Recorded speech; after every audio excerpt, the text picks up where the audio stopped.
யார் யாரெல்லாம் வந்து வீட்டுக்கு தெரியாமல் பைக் ரைட் போயிருக்கீங்க. அங்கேருந்து தாண்டி வரோம். அடுத்து வேன் சோந்துருச்சு. கண்ணு முன்னாடி ஒரு ரவுடி வந்து அருவா, இவ்வளோ பெரிய அருவா நான் சைடில் போடுறேன். அதுவும் வந்து இது ரைடுன்னு சொல்ல முடியாது. சென்னை போகிறோம். ஸோ வீட்டில் சென்னை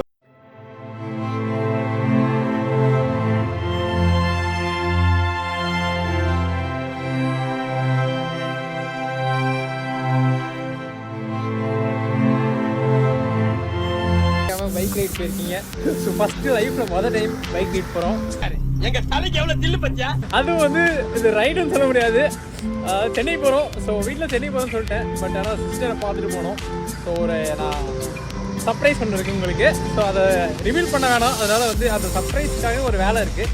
ஸோ அந்த வேலை திருச்சியில் இருக்குது. திருச்சியில் முடிச்சுட்டு அப்படியே வந்து சென்னை பைக் ட்ரிப். அதாவது எங்கள் ஊர்லேருந்து சென்னை பைக் ட்ரிப்பு. நான் ஃபஸ்ட் டைம் பைக்கில் போக போகிறேன். கரெக்டாக யமகா ஷோரூம்னு நினைக்கிறோம் கரெக்டாக. ஸோ நேற்று நாங்கள் சர்வீஸ் கேட்டிருந்தோம். நேற்றே கிளம்ப வேண்டியது. ஸோ இன்றைக்கி தான் கிளம்புறோம். ஸோ பேக் எல்லாமே பண்ணியாச்சு.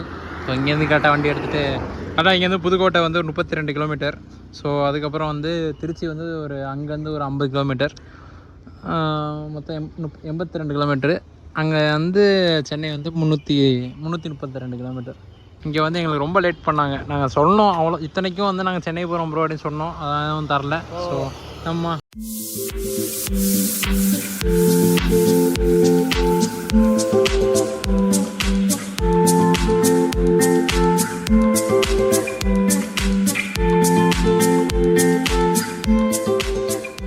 இப்போதான் வந்து கரெக்டாக திருச்சி சேர்ந்தோம். கரெக்டாக திருச்சியில் உள்ள என்ட்ரன்ஸ் உள்ள டோல்கேட்டை தாண்டினோடனே எங்களோட செயின்ஸ் ப்ராக்கெட்டுக்கு வந்து ஒரு சின்ன ஒரு இது நான் அந்த வண்டிக்கு காட்டுறேன். ஓகேவா, இந்த இது இருக்குல்ல. ஸோ இந்த இது வந்து இங்கே ஒரு ஸ்க்ரூ கட்டியிருப்பாங்க. ஸோ தெரியுது அந்த ஸ்க்ரூ வந்து எங்களுக்கு அவுந்துருச்சு. ஒழுங்காக வந்து அவங்க டைட் பண்ணாமல் விட்டுட்டாங்க. நாங்கள் ஒரு 110க்கே வந்து அது கலண்டுருச்சு அந்த ஒரு வைப்ரேஷனில். ஸோ டைட் பண்ணாமல் வந்துட்டாங்க போல். ஸோ நாங்கள் ஆல்ரெடி எல்லாமே சொல்லி தான் 2 நாள் கழித்து தான் வண்டி எடுத்திருக்கோம். ஸோ ஆனாலுமே லேட்டாக தான் வந்து ஆனோம். அவனை மாட்டாடா என் பம்பர கட்ட மண்டையா. சோதிக்காதீங்க. ஏன்னா இப்போ இவ்வளோ பண்ணுவாங்கன்னு நினச்சி பார்க்கல. ஸோ இப்போ திருச்சி வந்து சர்வீஸ் சென்டர் வந்திருக்கோம். ஸோ திருச்சியில் எஸ்எஸ் நல்லா காமிச்சா விட்டு வண்டி இங்கே நிற்கிது. இன்னும் பண்ணி கொடுத்துட்டாங்க. SS Yamaha showroom. ஸோ ஒரே செகண்ட் தான், ஒரு 5 நிமிஷம் வெயிட் பண்ணுங்கன்னு சொன்னாங்க. நாங்கள் இன்னொரு வாட்டி சொன்னோம். உடனே நெட்டை போட்டு விட்டாங்க. ஸோ கிளம்ப போகிறோம். இதுக்கடுத்து என்னென்ன சம்பவம் நடக்குமோன்னு தெரில. மேலும் நாங்கள் வந்து சென்னை கிளம்புறதுக்கு எவ்வளோ வழிகள் இருக்குன்றது எங்களுக்கு தெரில. ஸோ கிளம்புவோம். தம்பி உங்களோட நிலைமை என்ன? போவோமா மாட்டோமா? கலர் போதுமே தெரியல. ஓகே கைஸ், வேறு என்னென்ன கலந்து போகிறதே எனக்கு தெரில. ஸோ ஆக நாங்கள் வந்து இப்போ கிளம்பிட்டோம். போயிட்டு இருக்கோம்.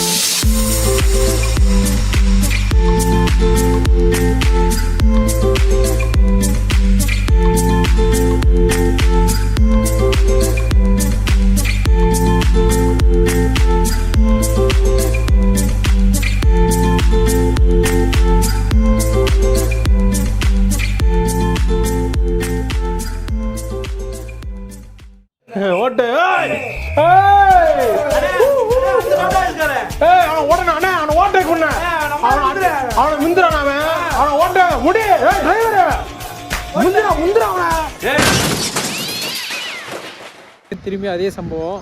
ஸோ காட்டுறேன். அதே பிரச்சனை தான் திரும்பி ஆரம்பிச்சிருக்கு. அதாவது திரும்பியும் லைட் அடை கையை அது என்னடா மாட்டிக்கிட்டா? ஆமாம், அது விட்டு மாட்டிக்கிட்டு. ஓகேவா, லைட்டாக மாட்டி வச்சுருக்கான். இந்தா கையில் தட்டுறாங்கல்ல. So same problem. ஸோ இப்போ தான் நம்ம ஸ்க்ரூ மாற்றணும் திருச்சியில். இன்னும் வந்து திருச்சியிலேருந்து இன்னும் ஒரு 45 கிலோமீட்டர் தான் தாண்டி இருக்கோம். அதுக்குள்ளே வந்து அடுத்த பிரச்சனை ஆரம்பிச்சிருச்சு. ஸோ நான் இன்னும் போய் சேருவோமானே டவுட்டாக இருக்குது.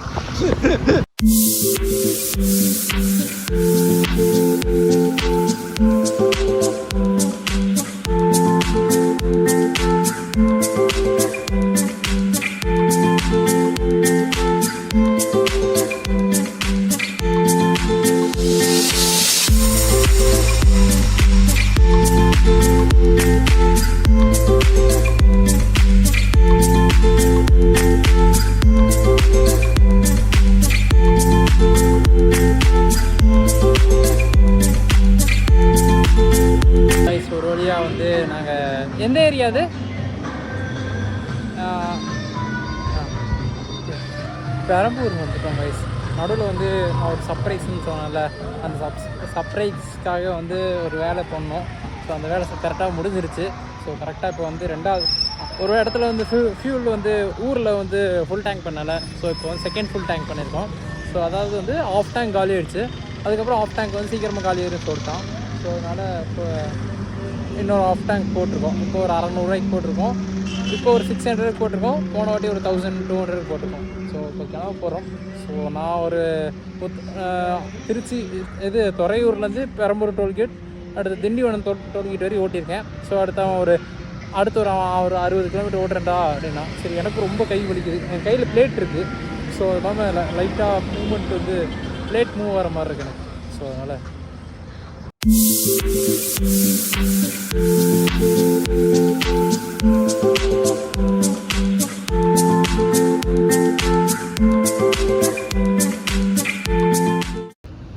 கைஸ் ஒரு ரீச் பண்ணியாச்சு. செம்ம பெயினாக இருக்குது. நான் ஒரு 350 ஓட்டியிருப்பேன். என் கூட வந்தவங்க ஒரு எவ்வளோட ஓட்டினேன்?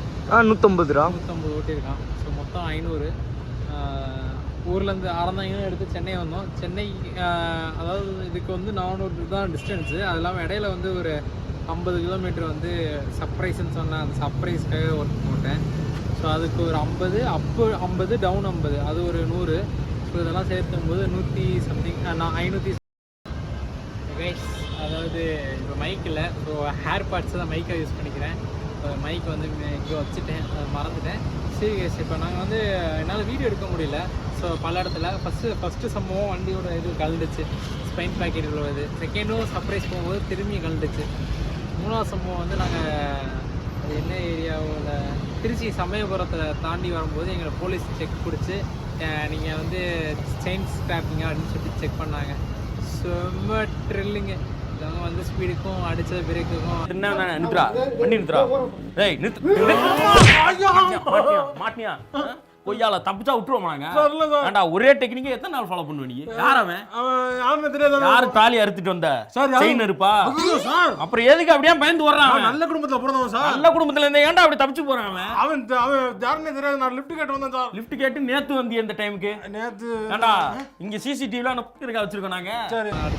அடுத்து அந்த டோல் தாண்டோடனே அடுத்த டோலில் வந்து கண்ணு முன்னாடி ஒரு ரவுடி வந்து அருவா, இவ்வளோ பெரிய அருவா, நான் சைடில் போடுறேன் அந்த நியூஸை, எப்படியா இருந்தாலும் இன்றைக்கி வந்துடுவாங்க அந்த நியூஸு. இவ்வளோ பெரிய அருவா சொருக்கிட்டு கஞ்சா அடிச்சுட்டு அவன் போலீஸ்ல ரொம்ப பேசுகிறான். கண்ணு முன்னாடி என்ன எதுவுமே வீடியோ எடுக்க முடியல. நாங்கள் அதுக்கப்புறம் மைண்ட் செட்டே அப்செட் ஆகிட்டோம். ஸோ அதுக்கு அடுத்து இருக்கா பிலிக்ஸ் போயிடாமா? சப்ஸ்கிரைப் பண்ணலாமா? சப்ஸ்கிரைப் அங்கிட்டு போய் பண்றா. நாங்க தான் கிடைச்சோமா ஆளு பாருங்க. அம்மா நிறைய சப்ஸ்கிரைப் பண்ணலாமா? அம்மா நிறைய மரியாதை கொடுத்துக்கிருக்கேன். தேவையெல்லாம் பேசி அங்கேருந்து தாண்டி வரோம். அடுத்து வேன் போந்துருச்சு. ஸோ நாங்கள் முன்னாடி போயிட்டு இருக்கோம். நாங்கள் வந்து பின்னாடி வந்துட்டு இருக்கோம். நான் ஒரு ஜாகுவாரை வந்து போட்டு ஓட்டிகிட்டு இருந்தேன். ஸோ முன்னாடி வந்து எல்லா லாரியுமே போயிட்டு இருந்துச்சு. ஸோ முன்னாடி சடனாக பிரேக், எல்லா வண்டியுமே பிரேக் வச்சுட்டாங்க. அப்புறம் மெதுவாக போனாங்க. நாங்கள் வண்டி ஓரம் கட்டிட்டு என்னென்ன போய் பார்த்தா ஒரு குட்டியான தானே அது பேர் என்ன ஓமனி வந்து கவுந்துச்சு கைஸ். அதாவது பெல்ட் அடிச்சுன்னு கவுந்துருச்சு. ஆனால் சமலக்கி வண்டி வந்து வெறும் அது என்ன எது வீல் அலாயில் மட்டும் தான் வளைஞ்சி அந்த வண்டியில். வேறு எதுவுமே இல்லை. கிளாஸ் கூட அப்படியே இருந்துச்சு. ஸோ கரெக்டாக 12 மணிக்கெலாம் வந்துட்டோம் இங்கே. ஸோ இடையில வந்து ஒரு 2-3 பைக் ரைடர்ஸ் பார்த்தோம். செம ஃப்ரெண்ட்லியாக பேசுனாங்க. டாக்ஸி 2 போது தான் பார்த்தோம். ஸோ நாங்கள் சேஃபாக வந்துட்டோம். பட் இது எங்கள் வீட்டுக்கு தெரியாது. எங்கள் வீடியோ போடும்போதுக்குள்ளே ஏதாவது சம்பவம் இல்லாமல் இருந்துச்சுன்னா வீடியோ போடுறேன். ஓகேவா? சரி கைஸ், பை கைஸ். ரொம்ப டயர்டாக இருக்குது. என் கை வந்து உடஞ்சிருச்சு. இங்கே இருக்க பிளேட்லாம் நகர்ற மாதிரியே ஃபீல் ஆகுது சத்தியமாக. ஆனால் சத்தியமாக இல்லைங்க, எல்லா பைக்கருக்கும் ஒரு கும்பிடு போட்டுக்கிறேன். நாங்கள் இந்த வரைக்கும் 500 கிலோமீட்டருக்கு எங்களுக்கு வந்து கையெல்லாம் மதுரை போவான். அப்போல்லாம் எனக்கு தெரியல. நான் ஓட்டும் போது அதான் தனக்கு வந்தால் தான் அது வந்து பிரச்சனை, ரத்தம்ன்ற மாதிரி தான். உண்மையிலே எங்க ஓட்டி பார்க்கும்போது தான் தெரிஞ்சு கரெக்டாக வந்துருச்சு கைஸ். சரி கைஸ், பை கைஸ்.